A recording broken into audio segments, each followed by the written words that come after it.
오늘은 빌립보서 3장 20절로 21절 말씀 살펴보겠습니다.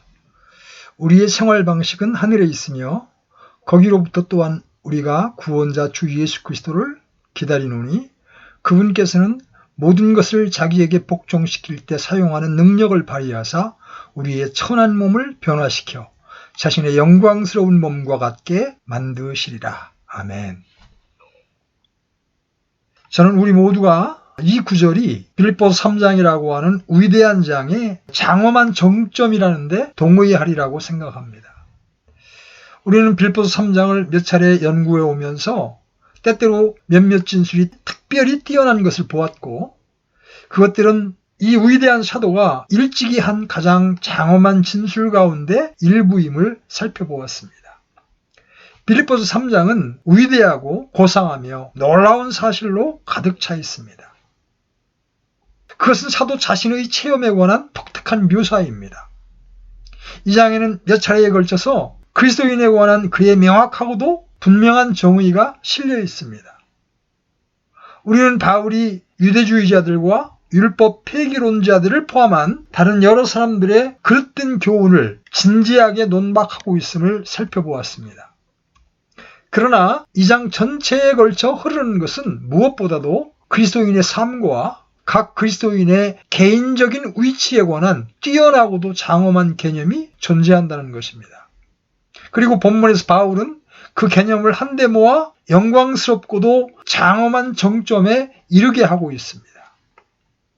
이것이 우리가 이 두 구절의 말씀에 접근하는 방식입니다.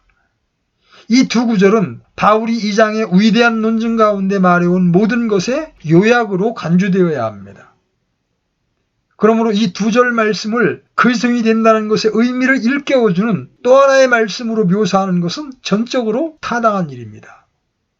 이 구절은 사도가 여기에서 표현하고 있는 대로 복음의 본을 표현하고 있습니다. 이제까지 살펴보았듯이 사도는 빌립보 신자들에게 자신의 본을 따르도록 권면했습니다. 그는 나와 같은 길을 걷는 모든 자들을 따르십시오라고 말합니다. 그리고 그는 내가 여러 번 너희에게 말한 적이 있고 지금도 눈물을 흘리며 너희에게 말하는 많은 사람들 곧 그들이 그리스도의 십자가의 원수로 걷느니라. 그들의 마지막은 파멸이요 그들의 하나님은 그들의 배요 그들의 영광은 그들의 수치스러운 일에 있고 그들은 땅의 일들을 생각하느니라고 부정적으로 말함으로써 그 사실을 재차 강조합니다. 그러나 바울은 우리의 생활 방식은 하늘에 있다고 결론을 내립니다. 다시 말해서 그는 빌립보 신자들에게 거룩한 삶을 살고 이 성화의 길을 따라 달려가라는 마지막 호소를 하기를 갈망하기 때문에 여기서 전반적인 그리스도인의 위치를 이처럼 영광스럽게 정의하고 있는 것입니다. 이 두 절 말씀을 자세히 살펴보기 전에 한 가지 대원칙을 염두에 두는 것이 중요하다고 생각합니다. 그것은 우리의 생활 방식이 하늘에 있다는 원칙입니다. 이 원칙은 언제나 우리의 신분과 연관되어 표현되는 거룩함에 대한 신약 성경의 호소에 전형적으로 나타나는 것입니다. 저는 바로 이것이 신약 성경이 말하는 거룩함이 도덕과 본질적으로 다른 부분이라고 주저없이 말씀드릴 수 있습니다. 도덕은 언제나 행위에 관심을 둡니다. 그것은 도덕이 음주 또는 그 밖에 어떤 행위의 문제에 대한 특별한 주장을 이끌어내는 이유입니다. 도덕이 하는 일은 결함을 보여주는 것입니다. 그러나 복음은 그것을 부인하지는 않지만 그것의 기초에서 호소하는 것이 결코 아닙니다. 신약 성경은 결코 음주가 몸에 끼치는 영향 때문에 음주를 피하라고 말하지 않습니다. 기독교적인 가르침은 그리스도인이 하늘나라의 시민, 즉 하나님의 자녀이기 때문에 술 취하는 죄를 범하지 말라는 것입니다. 제가 말씀드렸듯이 기독교의 주장은 더 높은 차원에 있으며 이것이야말로 우리가 언제나 염두에 두어야 하는 사실입니다. 제가 이 사실을 강조하는 이유는 도덕과 신약 성경이 말하는 거룩함 간의 혼란 때문에 기독교와 기독교회에 많은 해악이 끼쳐져 왔다고 믿기 때문입니다.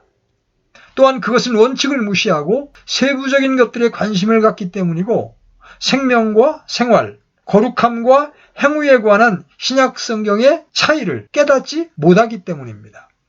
이것은 유대교와 기독교 간의 차이이며 율법에 관한 관심과 지위와 신분에 관한 장엄하고도 영광스러운 개념 간의 차이입니다. 이러한 대원칙을 놓치지 않아야 한다는 것을 염두에 두고 바울이 이 시점에서 그리스도인을 어떻게 묘사하고 있는가를 고찰해 봅시다. 우리는 이 주제를 두 가지 표제로 나누어 생각해 볼 수 있습니다. 그리스도인은 이런 형태의 삶을 살아야 합니다. 그는 바울과 그리스도인의 삶에 참여한 그 밖의 모든 사람들을 따라야 하는 것입니다.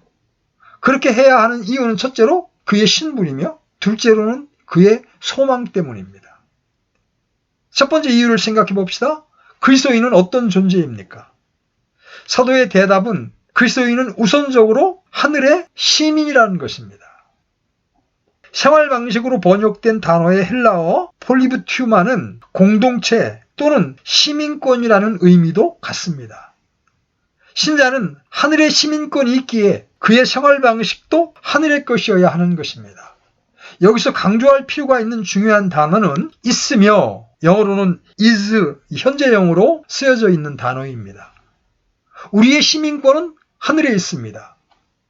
제가 이 사실을 강조하는 것은 사도가 우리의 시민권이 하늘에 있을 것이라고 말하고 있는 것이 아니라 바로 지금 그렇다고 말하고 있음을 보여드리기 위해서입니다. 다시 말해서 권위 있는 학자들은 사도가 여기서 사용하고 있는 있으며 is라는 단어가 이미 존재하여 밖으로 드러나는 것이라는 뜻을 가지고 있다는데 동의해 왔습니다. 다시 말해서 우리의 시민권은 지금 하늘에 있다는 것입니다. 우리는 장차 하늘의 시민이 되는 것이 아니라 지금 시민이 된 것입니다. 여기서 우리는 다시 한번 신약 성경의 기본적이고도 주요한 교리 중 하나를 대하게 됩니다. 이것은 중생의 교리를 진술하는 또 다른 방식일 뿐입니다. 그리스도인에 대한 이 같은 위대한 묘사를 살펴볼 때 오늘날 너무도 자주 통용되고 있는 그리스도인에 대한 하찮은 정의들이 부적절할 뿐 아니라 거의 무례하다고 느껴지지 않습니까? 그리스도인을 단순히 도덕적으로 빤듯한 삶을 사는 사람으로 정의하는 것을 생각해 보십시오. 제가 이렇게 말하는 것은 논쟁을 벌이려는 생각에서 하는 것이 아닙니다. 그것은 오히려 우리가 그리스도 안에서 바울과 함께 소유하고 있는 영광스러운 삶을 선망하기 때문입니다. 그리고 그리스도인의 삶은 단순한 선한 삶, 즉 일반인보다 약간 나은 삶에 불과한 것으로 생각하는 것은 제 눈물을 자아내게 합니다. 그리스도인들은 이미 하늘의 시민인 사람들, 하늘의 처소들에 안침받은 사람들입니다. 이 문제 전체를 너무나 완벽하게 표현하고 있는 바울의 그 밖의 진술 중 일부를 제시해 보겠습니다. 일례로 에베소 신자들에게 편지를 쓰는 중에 그는 이렇게 말합니다. 에베소 2장 4절로 6절이죠. 긍휼이 풍성하신 하나님께서 친히 우리를 사랑할 때 보여주신 자신의 크신 사랑으로 인하여 심지어 우리가 죄들 가운데 죽었을 때에 우리를 그리스도와 함께 살리셨고 너희가 은혜로 구원을 받았느니라. 또 함께 일으키사 그리스도 예수님 안에서 우리를 하늘의 처소들에 함께 앉히셨으니 그리스도인은 이미 하늘의 처소들에 그리스도 예수님과 함께 앉아 있습니다. 우리는 영적인 의미에서 그곳에 있습니다. 우리는 하늘의 시민인 것입니다. 바울이 동일한 사실을 고로새서에서는 어떻게 표현하고 있는지 살펴보십시오. 1장 13절입니다. 그분께서 우리를 어둠의 권능에서 건져내사 자신의 사랑하는 아들의 왕국으로 옮기셨으니 이것은 다만 영적인 왕국을 언급할 뿐만 아니라 위치적으로도 옮겨졌다는 것을 포함하고 있다고 생각합니다. 이것은 너무나 장엄한 나머지 종종 그 의미를 파악하기 힘든 개념입니다. 고난을 겪고 있는 빌립보 교회 신자들은 그리스도 안에서 이미 하늘의 처소들 안에 앉아있다는 사실을 깨닫기가 어려웠습니다. 그것은 오늘날의 우리에게도 마찬가지로 어려운 일이지만 우리가 붙들어야 할 첫 번째 사실입니다. 우리는 귀화 소속을 밟았기 때문에 하늘나라의 시민이 된 것이 아닙니다. 법적인 과정을 거침으로써 어떤 다른 나라의 시민이 될 수 있지만 여전히 여러분은 이전과 동일한 사람입니다. 이것은 신약 성경의 개념이 아닙니다. 우리는 중생했기 때문에 하늘의 시민이 된 것입니다.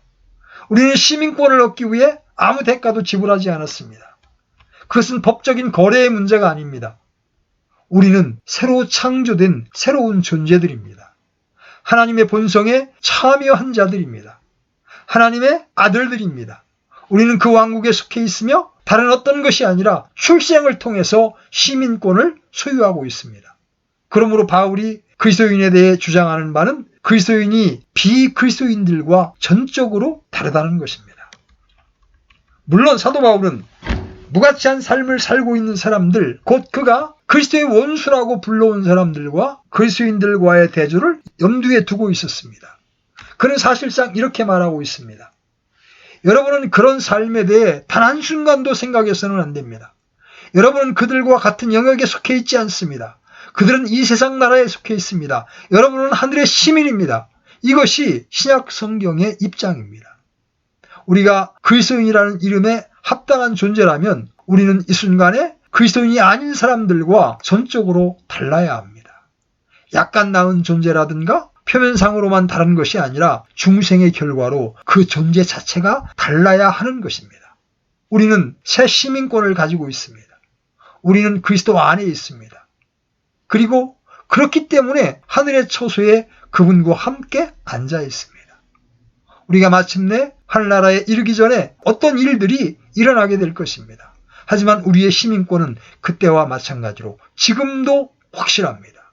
우리가 죽을 때 육체적인 변화가 있을 것입니다. 그러나 영적으로 우리는 이미 그곳에 있습니다. 하늘에 속해 있는 것입니다. 이 점은 그리스도인에 대해 더 세밀하게 살펴봄에 따라서 더 분명해집니다. 그렇다면 이 시민권은 무엇을 의미합니까? 왜 사도는 그것을 그런 식으로 표현하고 있습니까? 이를 설명하는 최선의 방법은 제가 이미 암시한 바 있는 대조를 더 자세히 밝히는 방법일 것입니다. 신약 성경의 교훈에 따르면 모든 살아있는 사람은 두 나라 중 하나에 속해 있습니다. 두 나라만이 있을 뿐입니다. 그것은 하늘나라와 세상나라, 하나님의 왕국과 사탄의 왕국입니다. 바울과 그 밖의 신약 성경 기자들은 사탄의 왕국, 즉 사탄과 이 세상의 신의 영역에 관해서 말하고 있습니다. 그들은 하나님을 믿지 않는 자들을 지배하는 공중권세 잡은 자와 흑암의 왕국에 관해서 말하고 있습니다. 이것이 그들이 사용하고 있는 표현들입니다. 그런데 이 모든 것들과 대조되는 또 다른 왕국이 있습니다. 그 왕국은 하나님의 왕국, 하늘나라, 그분의 사랑하는 아들의 왕국, 빛의 왕국 등으로 불려집니다. 이 반대되는 두 왕국 사이에는 중립지대가 없습니다. 만일 하나님의 왕국에 있지 않다면 우리는 사탄의 왕국에 있습니다. 우리는 두 왕국 중 하나에 있기 마련입니다. 그러므로 바울은 우리의 시민권이 하늘에 있다는 사실을 강조하고 있는 본문에서 우리가 다른 왕국에 속해 있음을 언급하고 있는 것입니다. 한 나라의 첫 번째 특징은 우리가 충성을 바치는 왕, 정부의 수반에 있습니다. 바울은 이 점으로부터 대조를 이끌어내고 있습니다. 믿음이 없는 사람들에 대해서 그는 그들의 하나님은 그들의 배요라고 말합니다. 이것은 그들의 본능과 정욕과 욕망을 따라 산다는 것을 의미합니다. 이것들이 그들을 지배하고 다스립니다. 그들은 그것들에 충성을 바치고 있습니다. 돈에 충성을 바치죠? 명예에 충성을 바칩니다. 출세에 충성을 바칩니다. 그런 거로 그런 것들이 그들의 하나님이 되는 겁니다. 여러분은 인간이 자신의 시간과 돈과 정력을 사용하는 방법에 의해 그가 무엇에 충성을 바치고 있는지를 시험해 볼 수 있습니다. 인간의 보화는 그의 마음에 있는 곳에 있으며 그의 마음은 그의 보화가 있는 곳에 있습니다. 주님께서는 산상수훈에서 이 사실을 말씀하셨습니다. 인간은 자신의 신이 무엇이고 누구인가를 곧 나타내기 마련입니다. 그러나 그리스도인들의 입장은 그들의 왕이 주 예수 그리스도시라는 것입니다. 그들의 왕은 하나님이십니다. 그분은 그들의 삶 가운데 지고한 위치를 차지하고 계십니다. 그리고 그들은 하나님께만 충성을 바칩니다. 그리스도인들은 그 점에서 비그리스도인들과 전적으로 다릅니다. 그리스도인들은 반드시 자기들의 삶이 하나님에 의해 지배되고 있으며 첫 번째 관심사가 하나님과 그분을 기쁘시게 하는 것임을 인식해야 합니다. 여러분은 다시 한번 그것이 도덕과 얼마나 다른지를 보게 됩니다. 여러분은 하나님을 생각하지 않더라도 전적으로 도덕적일 수 있고 하나님을 전혀 의식하지 않더라도 많은 선한 일을 행하고 반듯한 삶을 살 수 있습니다. 그러나 바울은 그것은 그리스도인의 삶의 방법이 아니라고 말합니다. 만일 여러분이 그리스도인이라면 여러분은 하나님과의 관계 안에 있습니다. 하나님이 여러분의 왕이십니다. 그러므로 그분에 관해 생각합니다. 두 번째 특징은 그리스도인은 다른 법 아래 산다는 것입니다. 그리스도인은 다른 형태, 다른 체계 아래 삶을 삽니다. 예를 들어 바울이 로마서 6장에서 제시한 위대한 논증을 생각해 보십시오. 여러분은 그리스도인이 되기 전에 죄와 사탄의 지배하에 있었지만 이제는 더 이상 그렇지 않습니다. 우리는 죄 아래 태어나며 죄와 사탄의 지배하에 있습니다. 물론 어느 면에서 우리는 자유의지를 가지고 있습니다. 그것은 사실입니다.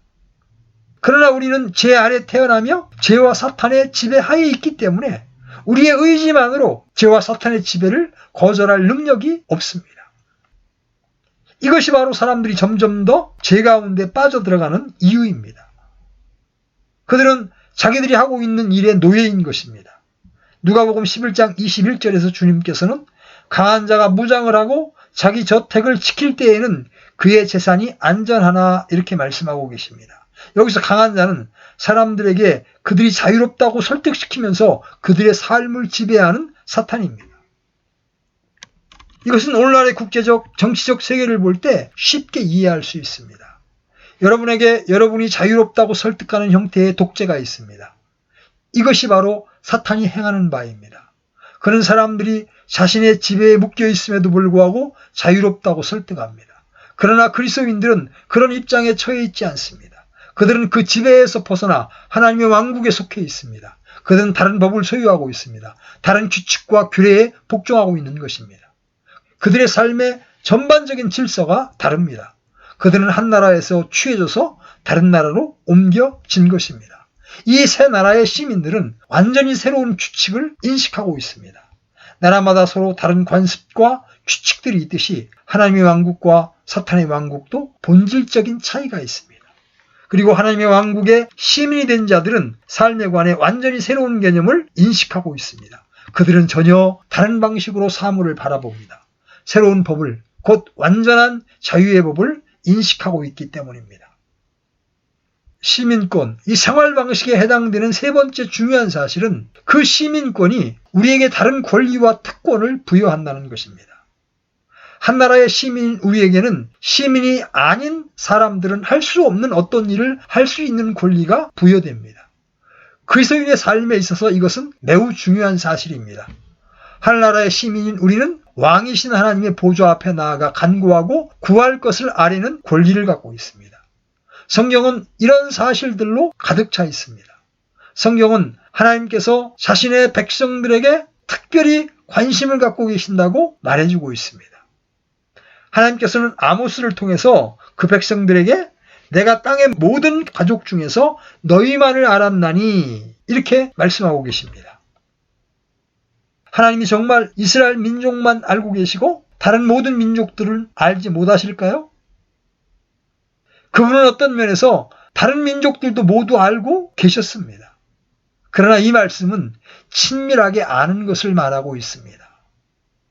하나님께서는 자신의 백성에게 특별한 흥미와 관심을 갖고 계시며 그들과 독특한 관계를 맺고 계십니다. 이것은 신약 성경에서 상세하게 묘사되어 있는 사실입니다. 우리 주님께서는 그리스도인들에게 이렇게 말씀하셨습니다. 마태복음 10장 30절입니다. 오직 아버지께서 너희 머리털까지도 다 세셨나니. 하나님 아버지께서 모르시는 일이 결코 여러분에게 일어날 수 없습니다. 하나님 우리 아버지께서는 이런 친밀한 의미에서 우리에게 관심을 갖고 계신 것입니다. 이것은 오늘날과 같은 시대에 우리가 심사숙고해야 할 사실이 아닙니까? 여러분이 어디에 있든 간에 어떤 신분이든 간에 여러분은 땅끝에 있을 수도 있고 여러분에게 둘러싸여 있을 수도 있습니다. 가장 견디기 힘든 상태에 처해 있을 수도 있습니다. 그러나 여러분은 언제나 이 왕께 나아갈 수 있는 권리를 소유하고 있습니다. 시편 기자는 내가 땅끝에서부터 주께 부르짖으리니 이렇게 말하고 있습니다. 이런 것들이 그 왕국의 시민들만이 갖고 있는 특권과 권리들입니다. 그러면 이제 어떤 면에서 실제적으로 더 중요하며 오늘날 더 강조할 필요가 있는 사실을 계속해서 살펴보겠습니다. 이 시민권에 함축되어 있는 사실들은 어떤 것입니까? 물론 우리의 시민권이 하늘에 있다고 말할 때 바울은 그리스도인이 이 세상의 삶에 속한 일들에 전혀 관심을 가져서는 안 된다고 가르치는 것이 아닙니다. 그가 강조하려고 한 것은 영적인 관계입니다. 만일 내가 이 세상의 삶에 반드시 관심을 가져야 한다면 나는 하늘의 시민이 아닌 사람들과 다른 방식으로 그렇게 해야 합니다. 다시 말해 그리스도인은 이 세상에 있지만 이 세상에 속한 것이 아닙니다. 이 사실은 사소한 것 같지만 너무도 심오한 의미를 지닌 사실입니다. 우리 그리스도인들은 다른 모든 사람과 마찬가지로 이 세상에 있지만 세상에 속하지 않습니다. 많은 찬송시들이 이 교훈을 담고 있습니다. 그 찬송시들은 이 사실을 이 세상이 우리 집이 아니라고 말함으로써 표현하고 있습니다. 만일 우리가 그리스도인이라면 우리는 집에서 멀리 떠나 있는 것입니다. 죄 많은 이 세상은 내 집 아니네. 여러분 이 찬송을 아실 것입니다. 그 찬송시 작가가 한 이 말은 모든 그리스도인이 해야 할 말입니다. 지난 수백 년 동안 사람들은 이와 같은 교훈을 비웃어 왔습니다. 그러나 우리 그리스도인들은 우리가 이 땅의 일시적 거주자라는 사실을 깨달아야 합니다. 우리의 시민권, 우리의 집은 하늘에 있습니다. 우리는 그런 의미에서 탈속적이어야 하며 이 세상에서의 우리의 관심은 하나님과 관련된 것이어야 합니다. 따라서 우리는 인간들이 초래하고 있는 황폐함을 슬퍼하게 됩니다. 우리는 이 세상의 삶이 유일한 것이므로 그 안에 안주해서 즐기는 것이 당연하다고 생각하지 않습니다. 전혀 그렇게 생각하지 않습니다. 다만 우리는 이 세상이 하나님께 속해 있기 때문에 악이 제한되고 있다고 믿는 것입니다. 그와 동시에 만일 우리가 이 세상에 속하지 않는다고 말한다면 우리는 이 세상의 죄, 불의, 교만, 불결함 그리고 이 세상 삶의 위험을 깨달아야 합니다. 저는 이 세상에서의 인생관을 살펴보는 것보다 더 사람들이 진정한 그리스도인인지 아닌지를 시험하는 건전한 시금석이 없다는 결론에 점점 더 이르게 됩니다. 그 기준은 단지 어떤 신앙의 조항들을 믿는다고 말하는 것이 아닙니다. 새 사람이 되어 새 본성을 갖게 된 그리스도인들은 당연히 비그리스도인들과는 다른 인생관을 취하게 됩니다. 이것은 철저하고도 절대적인 시금석입니다. 그리스도인은 이 세상에서의 삶의 위험을 깨닫고 끊임없이 그 위험을 인식합니다. 사도 바울의 표현을 사용하자면 그리스도인들은 다른 것들을 생각합니다. 다른 어떤 것에 관심을 두고 있는 것입니다. 세상이 강조하는 것에 익숙한 사람들에게는 생소하게 들릴지 모르지만 우리가 좋아하든 않든 간에 신약시대의 그리스도인들은 모든 위대한 부흥과 각성의 시기에 그리스도인들과 마찬가지로 땅 위의 것들이 아니라 하늘 위의 것들의 마음과 생각을 고정시켰습니다. 앞서 말씀드렸듯이 이것은 그리스도인들이 삶을 포기하고 이 세상의 문제들에 전혀 관심을 갖지 않음을 의미하지 않습니다. 그것은 오히려 하늘이 그들의 마음이 고정되어 있는 곳임을 의미합니다. 그들은 보이지 않는 것들을 바라보고 있습니다. 더 나아가 생각해보면 그들의 자랑은 하늘의 시민권에 있습니다. 오늘날의 가장 심오한 사상가들 중 일부는 우리가 안고 있는 문제의 주된 원인은 사람들이 민족적인 주권에 대해 가지는 교만함에 있다고 말합니다. 그 말에는 의심할 여지 없이 커다란 진리가 담겨져 있습니다. 그것은 매우 위험할 수 있습니다. 그러나 시민권에 대한 자부심은 불가피한 것입니다. 진정한 시민은 자기가 시민이라는 사실을 자랑스럽게 여깁니다. 그것이 가장 중요하고 자랑거리가 될 것이며 그것을 위해서 자신의 삶과 모든 것을 기꺼이 희생할 각오가 되어 있는 겁니다. 성도 여러분, 여러분은 지상의 나라를 위해서 그런 것과 마찬가지로 하늘나라 시민권을 위해서 죽을 준비가 되어 있습니까? 저는 두 가지 대조되는 것으로 말씀드리는 것이 아닙니다. 그것은 단지 하늘의 시민권에 대한 우리의 자랑이 지상에서의 신분에 대해 가지는 자랑보다 무한히 더 커야 함을 상기시키는 방법일 뿐입니다. 우리는 하늘나라의 시민권을 자랑스럽게 여겨야 합니다. 그리고 그 나라에 합당한 존재가 되는 것이 우리의 가장 커다란 야망이 되어야 합니다. 국가는 국민 전체가 자기 의무를 수행할 것을 기대해야 합니다. 마찬가지로 하나님과 그분의 왕국도 그것을 기대해야 합니다. 집을 멀리 떠나 있다 하더라도 여러분이 속해 있는 위대한 나라의 영예와 존엄이 여러분의 손에 달려 있음을 기억하십시오. 여러분의 주위에는 여러분의 나라에 속하지 않은 사람들이 있습니다. 그들은 여러분을 보고 여러분의 나라를 판단할 것입니다. 그러므로 사도는 여러분이 어떤 존재인가를 기억하고 하늘의 시민으로 부르신 그 고귀한 부르심에 합당한 삶을 살라고 말하고 있습니다. 이제 마지막으로 그리스도인의 소망에 대해서 간략하게 고찰해 보겠습니다. 그리스도인들은 앞에 놓여있는 소망 때문에 그와 같은 삶을 사는 사람들입니다. 이 소망은 아마도 그리스도인이 가질 수 있는 가장 크고도 영광스러운 위안과 격려일 것입니다. 이 세상에서의 우리 신분은 바울이 빌립보 신자들에 대해서 묘사한 신분과 똑같습니다. 우리는 철저하게 적대적인 세상에 살고 있습니다. 세상은 사탄과 죄에 지배되고 있으며 모든 악한 세력들이 우리를 반대하고 있습니다. 그뿐 아니라 우리 자신이 완전하지를 못합니다. 바울은 이렇게 말했죠. 나는 내가 이미 도달한 것처럼 말하지 아니하며 이미 완전한 것처럼 말하지도 아니하고. 우리에게는 약점과 결함이 있습니다.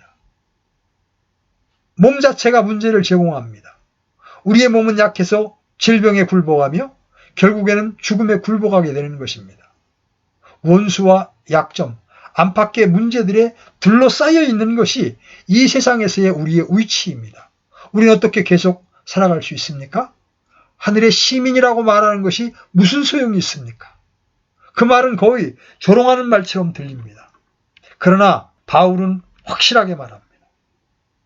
우리의 생활 방식은 하늘에 있으며 거기로부터 또한 우리가 구원자 주 예수 그리스도를 기다리노니 그분께서는 모든 것을 자기에게 복종시킬 때 사용하는 능력을 발휘하사 우리의 천한 몸을 변화시켜 자신의 영광스러운 몸과 같게 만드시리라.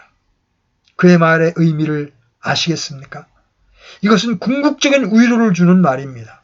우리가 고대하는 것이 있는데 그것은 바로 주 예수 그리스도의 재림입니다. 그분은 재림할 것이며 그때 지옥을 정복하실 것입니다. 또한 모든 적, 사탄, 죄, 악과 불의를 정복하실 것입니다.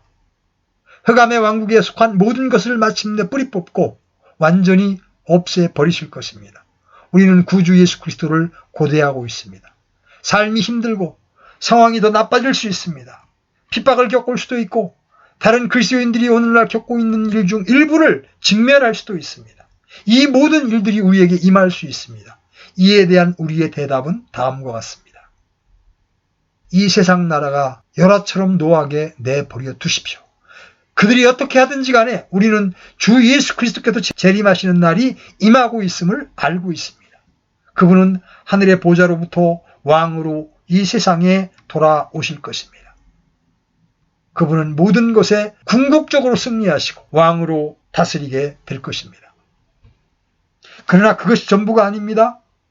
그분이 재림하실 때 어떤 면에서 우리를 위해 훨씬 더 놀라운 일을 행하실 것입니다. 저는 신약 성경에서 하나님 앞에 서서 천사들과 구주를 대면하는 영광에 대해서 읽게 됩니다. 저는 모든 것이 새롭게 된 새 하늘들과 새 땅을 생각하면서 이렇게 묻게 됩니다. 나 자신이 어떤 존재인지를 알진데 내가 어떻게 그런 영역 또는 그런 조건 하에 살 수 있다는 말입니까? 여기에 답변이 있습니다. 바울은 주님께서 나의 천한 몸, 나의 수치스러운 몸까지도 변화시켜 주시리라고 말하고 있습니다. 바울이 말하고 있는 것은 연약한 몸과 우리를 기다리고 있는 영광스러운 미래 간의 차이입니다. 그리스도께서는 우리를 수치스럽게 만드는 모든 것으로부터 우리를 구원해 주실 것입니다. 그 모든 것이 제거되고 우리에게 새로운 몸이 주어지게 될 것입니다. 바울은 다마스커스 도상에서 부활하신 주님의 영광스러운 모습을 목격했습니다. 그 빛이 너무나 눈부신 나머지 바울은 땅에 엎드릴 수밖에 없었습니다. 그런데 바울은 우리가 그와 같은 몸을 가지게 되리라고 말하고 있습니다. 그것은 변화산상에서 우리 주님께 임했던 영광과도 같은 것입니다. 그 영광은 우리가 하나님의 존전에서 영원히 지낼 수 있도록 만들어줄 것입니다. 이것이 바로 우리가 고대해야 하는 바입니다. 여러분은 약할 수 있습니다. 지쳐 있을 수 있습니다. 불완전함을 인식하고 있을 수 있습니다. 하지만 사도는 길을 따라 계속 앞으로 나아가라고 말하고 있습니다. 여러분 홀로 그렇게 하라는 것이 아닙니다. 구주께서 함께 하시는 것입니다. 이처럼 이것은 바울이 우리 모두에게 계속 나아가라고 하는 마지막 호소입니다. 그러나 계속 나아갈 때 여러분을 기다리고 있는 영광을 바라보십시오. 거기로부터 또한 우리가 구원자 주 예수 그리스도를 기다리노니. 여기 기다리노니라는 말은 얼마나 놀라운 말입니까? 그 말은 우리가 다른 것들을 기다리지 않음을 의미합니다. 그것은 매우 강력한 의미를 담고 있는 단어이며 참을성 있는 기다림, 열정적으로 고대하고 갈망하는 것을 의미합니다. 이것이 바로 사도 바울이 사람들에게 거룩한 삶을 살라고 호소하는 방식입니다. 그리스도인인 우리는 하늘의 시민입니다. 우리는 하늘의 영역에 속해 있으며 왕께서 다시 오실 날이 임하고 있습니다. 그때 우리는 우리의 유업을 받을 것이며 완전히 변화될 것입니다. 죄는 그 영향과 결과들과 함께 완전히 제거될 것입니다. 그리고 완전하고도 영원롭게 된 우리는 영광 중에 영원히 하나님과 함께 거하게 될 것입니다. 이것이 우리의 타고난 권리이자 신분입니다. 그렇다면 우리가 우리의 고귀한 부르심에 합당한 존재가 되고 그리스도와 그분의 십자가를 자랑하며 그분을 위해 사는 것은 당연지사가 아니겠습니까? 오늘 바울은 본문을 통해서 우리가 하늘에 속한 자임을 보여주십니다. 그러기에 우리의 생활 방식도 하늘의 것을 따라야 합니다. 거룩함을 추구해야 합니다. 그때 그런 우리를 보시면서 하나님께서